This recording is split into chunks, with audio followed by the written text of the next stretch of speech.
நம் உறவுகள் அனைவருக்கும் மாலை வணக்கம். என் பெயர் ரம்யா. என்னுடைய பதிவு 610. இன்று நம்ம பார்க்க போகிறது கல்லை பெண்ணாக மாற்றிய திருவடியின் பெருமை. பிரம்மாவால் படைக்கப்பெற்றவள் அகலிகை.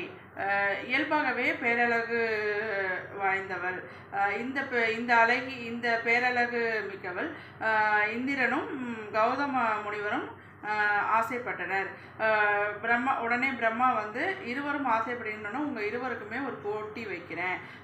அது என்னவென்றால், இந்த மாதிரி 2 தலை உள்ள பசு முகம் வந்து யார் பார்த்து 3 முறை சுற்றி வரீங்களோ அவங்களுக்கு வந்து இந்த பெண்ணை வந்து நான் திருமணம் செய்து தரேன் அப்படின்னு சொன்னோன்னே உடனே அதை வந்து கேட்டவுடன் இந்திரன் வேகமாக புறப்பட்டு பார்க்க போயிருந்தாங்க.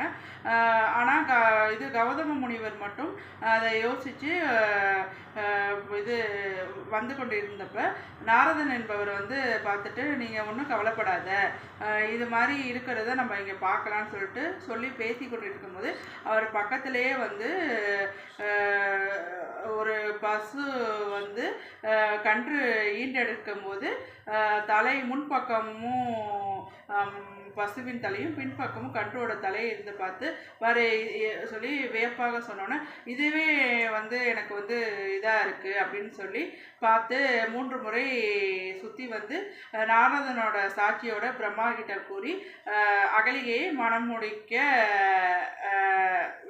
ஆசைப்பட்டு சொன்னோன்னே பிரம்மாவும் அவங்களுக்கு வந்து திருமணம் செய்து இருவரும் நன்றாக வாழ்ந்து 3 ஆண்மகனை பெற்றெடுத்து வாழ்ந்துட்டு இருக்காங்க. இந்த நிலையில் மறுபடியும் இந்திரன் வந்து அகலிகையை வந்து, உன் மேலே எனக்கு ஆசை இருக்குது, உன்னை என்னால் இது பண்ண முடியல அப்படின்னு சொல்லி அகலிகை கூறும்போது அகலிகை வந்து அதுக்கு வந்து மறுத்து விடுறாங்க. என் கணவனே கண்ட தெய்வம், அவரை தவிர வேற யாருமே நினைக்க மாட்டேன்னு சொல்லிட்டு இந்திரனை வந்து நிராகரித்து விட்டுறாங்க.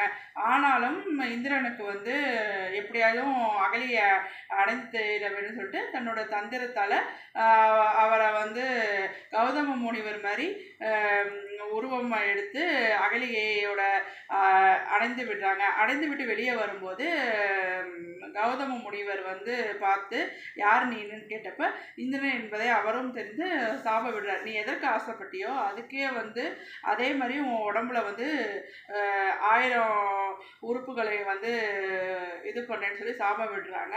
உடனே வெட்கப்பட்டு அவர் வந்து தாமரை இதழில் போய் ஒளிஞ்சிக்கிறாரு.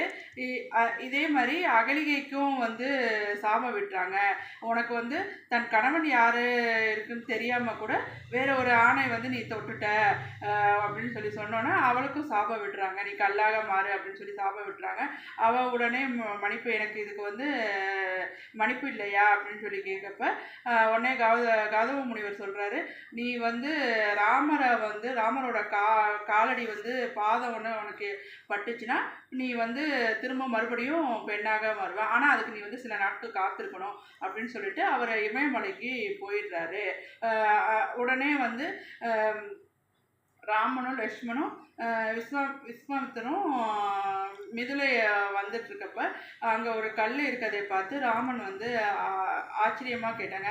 அந்த கல்லில் வந்து துளசி செடி வந்து வந்திருக்கிறதை பார்த்து ஆச்சரியமாக விஸ்வாமித்திர கேட்கும்போது அது வந்து ஒரு பெண்ணோட ஆத்மா வந்து அதில் இருக்குது அப்படின்றத வந்து சொன்னோன்னே எப்படி என்னன்னு சொல்லி கேட்டப்ப இந்த கதையை எல்லாமே வந்து நடந்ததை சொன்னோன்னே உடனே வந்து ராமன் வந்து அவரோட காலோட தூசி வந்து அதில் அவங்க மேலே அந்த கல் மேலே பட்டோன்னே அது பெண்ணாக வந்தோன்னா ராமனே வந்து அதை பார்த்து வேப்போட பார்த்துட்டு அப்போ வந்து சொன்னோன்னா உடனே அந்த அகலிகை வந்து அவரை வந்து ரொம்ப வணங்கி இது பண்ணப்ப வந்து கௌதம முனிவர் வந்து தன்னுடைய ஞான திருஷ்டியாலே கண்டு ராமனை வந்து சந்திக்கிறாங்க. சந்தித்தோடனே பார்த்துட்டு அவரும் வணங்கி இருவரையும் சேர்த்து நீங்கள் நன்றாக வாழுங்கள் அப்படின்னு சொல்லி அவங்கள வந்து சேர்த்து வச்சிடுறாங்க. இதுலேருந்து நம்ம என்ன தெரிஞ்சுக்கிறோன்னா, ராமனோட கால் ஒரு துகள் பட்டே வந்து இவ்வளோ சாபம் விட்ட பெண்ணே வந்து மறுபடியும் வந்து பெண்ணாக மாறி வரமாக கிடைச்சிருக்கு.